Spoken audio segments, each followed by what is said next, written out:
దేవుని బిడ్డలారా, ప్రభువైన యేసు క్రీస్తు నామంలో మీ అందరికీ శుభం కలుగుగాక.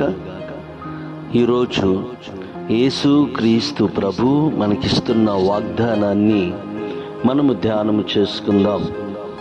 సామెతలు గ్రంథము 24వ అధ్యాయము 16వ వచన భాగము. నీతిమంతుడు 7 మార్లు పడినను తిరిగి లేచును.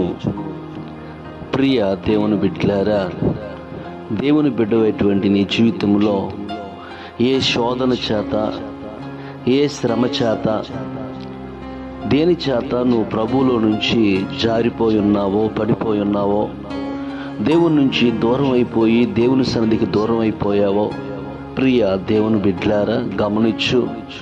ఎలాంటి తప్పిదాన్నైనా మనుషులు క్షమించలేకపోవచ్చేమో, కానీ మన దేవుడు ప్రేమామయుడు. నిన్ను క్షమించి మరలా తన హక్కును చేర్చుకుంటాడు.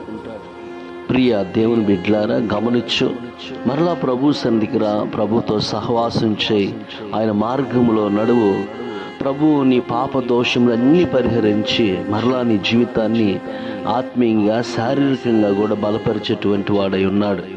ప్రార్థన చేసుకుందాం, కళ్ళు మూసుకుందాం.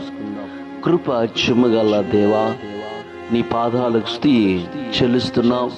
మా ప్రియులు ప్రభు దేని విషయంలో నుంచి దూరం అయిపోయారో మరలా నీ సన్నిధికి సమీపించి నేను హత్తుకొని బ్రతకటానికి సహాయం చేయమని యేసు నామములో అడిగి వేడుకుంటున్నాం తండ్రి. ఆమేన్, ఆమేన్.